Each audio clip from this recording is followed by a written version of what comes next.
কালো মানিক উপহার নিতে অস্বীকৃতি জানিয়েছেন এবং দেশবাসীর কাছে দোয়া চেয়েছেন। ঈদ উল আজহা উপলক্ষে দেশবাসীকে শুভেচ্ছা জানালেন মির্জা ফখরুল। নিরবচ্ছিন্ন ঈদযাত্রা নিশ্চিত করতে সরকার সর্বোচ্চ চেষ্টা চালাচ্ছে, উপদেষ্টা আসিফ। এতক্ষণ শুনছিলেন সংবাদ শিরোনাম, এবারে বিস্তারিত। প্রিয় নেত্রী বিএনপি চেয়ারপারসন খালেদা জিয়াকে উপহার দিতে ফ্রিজিয়ান জাতের কালো রঙের একটি ষাঁড় গরু নিয়ে ঢাকার গুলশানে এসেছেন পটুয়াখালীর আলোচিত কৃষক সোহাগ মৃধা। কালো মানিক নাম দেওয়া সেই ষাঁড়টি গ্রহণ করবেন না বলে জানিয়েছেন সাবেক প্রধানমন্ত্রী। তিনি এমন অকৃত্রিম ভালোবাসার জন্য কৃষক সোহাগ মৃধার কাছে কৃতজ্ঞতা প্রকাশ করেছেন এবং দোয়া চেয়েছেন। এ তথ্য নিশ্চিত করেছেন বিএনপির মিডিয়া সেলের সদস্য সাইরুল কবির খান। তিনি বলেন, ব্যক্তিগত চিকিৎসক ডাক্তার AZM জাহিদ হোসেনের মাধ্যমে ম্যাডামকে বিষয়টি জানানো হয়েছে। তিনি উপহারটি ফেরত নিতে বলেছেন, এটি তার সংসারের কাজে লাগাতে বলেছেন। পাশাপাশি ম্যাডাম তার কাছে দোয়া চেয়েছেন, দেশবাসীর কাছেও দোয়া চেয়েছেন। কালো মানিককে নিয়ে বৃহস্পতিবার সকাল 10টার দিকে মির্জাগঞ্জ উপজেলার সুবদখালী বাজার থেকে সুসজ্জিত গাড়িবহর সহ ঢাকার উদ্দেশ্যে যাত্রা করেন সোহাগ। কালো মানিক নামের গরুটি উপহার হিসেবে নেবেন না বিএনপি চেয়ারপারসন খালেদা জিয়া। পবিত্র ঈদ উল আজহা উপলক্ষে তাকে এটি উপহার দিতে চেয়েছিলেন পটুয়াখালীর এক কৃষক। ফ্রিজিয়ান জাতের ষাঁড়টির ওজন প্রায় 35 মণ, বাজারে যার দাম উঠেছিল প্রায় 10 লাখ টাকা। কৃষক সোহাগ মৃধা বিএনপির কর্মী, 6 বছর ধরে লালন করছেন ষাঁড়টি। কুচকুচে কালো রঙের ষাঁড়টিকে তার পরিবারের সদস্যরা কালো মানিক বলে ডাকেন। গুলশানের পথে রওনা হওয়ার আগে সোহাগ মৃধা বলেন, কালো মানিককে আমি নিজের সন্তানের মতো করে বড় করেছি।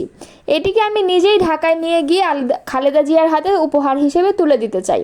আমি শুধু চাই আমার নেত্রী যাতে উপহারটি গ্রহণ করে, আর এতেই আমি খুশি। আমরাগাছিয়া ইউনিয়ন বিএনপি সভাপতি রফিকুল ইসলাম বলেন, সোহাগ আমার ভাতিজা।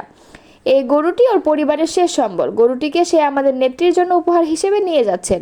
এটি একজন কর্মীর আবেগের বহিঃপ্রকাশ। তাকে অনেকবার বোঝানোর পরও সে কিছুতেই বুঝতে চাচ্ছে না।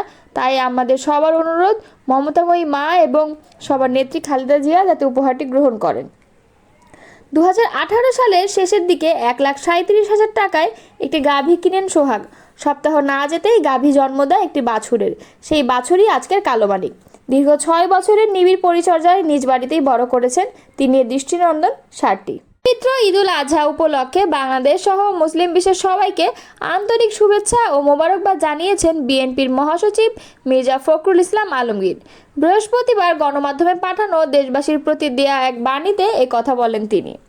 মোবারকবাদ জানিয়ে তিনি বলেছেন, আমি বাংলাদেশ সহ বিশ্বের সব মুসলিমকে আন্তরিক শুভেচ্ছা ও মোবারকবাদ জানাই।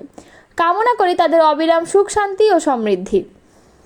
বিএনপির মহাসচিব বলেন, পরম ত্যাগের নির্দেশনা স্বরূপ কোরবানি বা ঈদ উল আজহা পালন করা হয় আল্লাহ তাআলার সন্তুষ্টি অর্জনের জন্য। ঈদ উল আজহার তাৎপর্য হচ্ছে আল্লাহর নৈকট্য লাভ করা। সেজন্য বিশ্ব মুসলিম ঈদ উল আজহার উৎসবে মিলিত হয়। মনের অশুভ অন্ধকার দূর করে সহজ সরল অনাড়ম্বর জীবনযাপনের মাধ্যমে স্রষ্টার সন্তুষ্টি অর্জনের মূল শিক্ষার উৎসই হচ্ছে পশু কোরবানি। তিনি কোরবানির শিক্ষা স্মরণীয় করে বলেন, কোরবানির মহিমান্বিত শিক্ষায় উদ্বুদ্ধ হয়ে আল্লাহর কাছে নিজেকে সমর্পণ করা এবং মানব কল্যাণে নিজেকে উৎসর্গ করাই আমাদের লক্ষ্য হওয়া উচিত। বিগত 1.5 দশকের রাজনৈতিক বাস্তবতা প্রসঙ্গে বিএনপি মহাসচিব বলেন, দানবীয় দুঃশাসনের জাতাকল থেকে জনগণ খানিকটা স্বস্তি পেলেও চূড়ান্ত মুক্তি ও অধিকার প্রতিষ্ঠার জন্য আমাদেরকে এখনও অনেকটা পথ পাড়ি দিতে হবে। নানা ধরনের কুটিল চক্রান্তের আশ্রয় নিয়ে মহল বিশেষ কৌশলে জনগণকে বিভ্রান্ত করছে।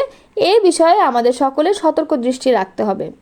ঈদ উল আজহার ইতিহাস ও আত্মত্যাগের চেতনাকে সামনে টেনে তিনি বলেন, আত্মত্যাগের অবিস্মরণীয় ঘটনার পরিপ্রেক্ষিতে আল্লাহ তাআলার কোরবানির বিধান মানবজাতির সৃষ্টিলগ্ন থেকেই কার্যকর হয়ে আসছে। স্রষ্টার প্রতি নিঃস্বার্থ আত্মনিবেদন ও অনুপম আদর্শের প্রতীকী নিদর্শন হিসেবে বিশ্বের ধর্মপ্রাণ মুসলমানরা প্রতি বছর পশু কোরবানি দেয়। এর মাধ্যমে মহান আল্লাহ পাকের প্রতি নিবেদিত বান্দা হওয়ার প্রেরণা পায়। ঈদের সামাজিক তাৎপর্য তুলে ধরে মির্জা ফখরুল বলেন, কোরবানির ঈদ বিশ্ব মুসলিমের দ্বিতীয় বৃহত্তম উৎসব। প্রতিটি উৎসবই ধর্মবর্ণ নির্বিশেষে মানুষের চিত্তবৃত্তি ও ঔদার্য প্রসারিত করে। উৎসব মানবজাতিকে সম্প্রীতির অটুট বন্ধনে আবদ্ধ করে, সামাজিক অন্ধকারের গহন থেকে মানবিক আলোর ভূমিতে সমবেত করে। সবশেষে তিনি সবার প্রতি আহ্বান জানান, ত্যাগের মহিমায় সব স্বার্থপরতা পরিহার করে মানব কল্যাণ এবং সমাজের শান্তি, ন্যায়, সুবিচার ও সৌহার্দ্য প্রতিষ্ঠায় আমাদেরকে সচেষ্ট হতে হবে।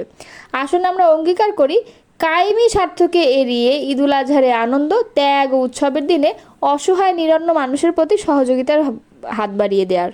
তাদের সাম্প্রতিক বিতর্কিত ও অশালীন বক্তব্যে সমালোচনার সৃষ্টি হয় বিএনপির ভাইস চেয়ারম্যান বরকতুল্লাহ বুলু ও শামসুজ্জামান দুদুকে লিখিতভাবে সতর্ক করেছে দল। বৃহস্পতিবার দলের দপ্তর থেকে দেয়া এক চিঠিতে দলীয় এই দুই ভাইস চেয়ারম্যানকে সতর্ক করা হয়। চিঠিটি তাদের কাছে পৌঁছানো হয়েছে বলে দল সূত্রে জানা গেছে। আরও জানায়, এই দুই নেতার সাম্প্রতিক কিছু বক্তব্যে বিএনপি বিব্রত। চিঠিতে তাদের দলীয় অবস্থান ও দৃষ্টিভঙ্গির বাইরে সভা, সেমিনার কোনো ধরনের বক্তব্য না দেওয়ার জন্য সতর্ক করা হয়। গত 20 মে জাতীয় নাগরিক পার্টির নেতা হাসনাত আবদুল্লাহকে ইঙ্গিত করে শামসুজ্জামান দুদু এক অনুষ্ঠানে বলেন, বিএনপি নেতারা যদি একত্রে প্রস্রাব করে দেয় তাহলে এই প্রস্রাবের তোড়ে ভেসে গিয়ে বঙ্গোপসাগরে পড়বা। এই বক্তব্যকে ঘিরে সামাজিক যোগাযোগ মাধ্যমে ব্যাপক সমালোচনা শুরু হয়। সমাজ মাধ্যমে ব্যাপক ট্রলের শিকার হন বিএনপি ও দুদু। এর আগে গত 25 ফেব্রুয়ারি বিকালে কুমিল্লা টাউন হল মাঠে কুমিল্লা মহানগর বিএনপির দ্বিবার্ষিক সম্মেলনের উদ্বোধকের বক্তব্যে বুলু বলেন, শহীদ জিয়ার উত্তরসূরি হচ্ছেন তারেক রহমান, তার নামটি উচ্চারণ করতে হলে অজু করবেন। এমন বক্তব্যের কারণে সামাজিক মাধ্যমে তোপের মুখে পড়েন বিএনপির এই নেতা। সমালোচনার মুখে পড়ে তিনি এই মন্তব্যের জন্য দুঃখ প্রকাশ করেন।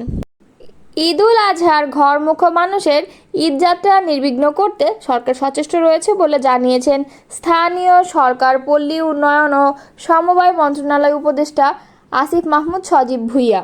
শুক্রবার সকালে মহাখালী বাস টার্মিনাল পরিদর্শন শেষে তিনি কথা বলেন। পরিদর্শনে আরও উপস্থিত ছিলেন ডিএনসিসি প্রশাসক মোহাম্মদ এজাজ। পরিদর্শন শেষে প্রশাসক জানান, ভোর থেকে যাত্রী ভোগান্তি প্রশমনের লক্ষ্যে ডিএনসিসির ভ্রাম্যমাণ আদালত মহাখালী বাস টার্মিনালে অভিযান পরিচালনা করছে। এ সময় নির্বাহী ম্যাজিস্ট্রেট মোহাম্মদ শহীদুল ইসলামের নেতৃত্বে বেশি ভাড়া আদায়ের অভিযোগে কয়েকটি বাস কাউন্টারে অভিযান পরিচালনা করে ভ্রাম্যমাণ আদালত। বেশি ভাড়া আদায়ের জন্য লাবি বা ক্লাসিক পরিবহন কাউন্টারে অভিযান পরিচালনা করে সড়ক পরিবহনের আইনের 80 ধারা অনুযায়ী 5,000 টাকা জরিমানা আদায় করা হয়।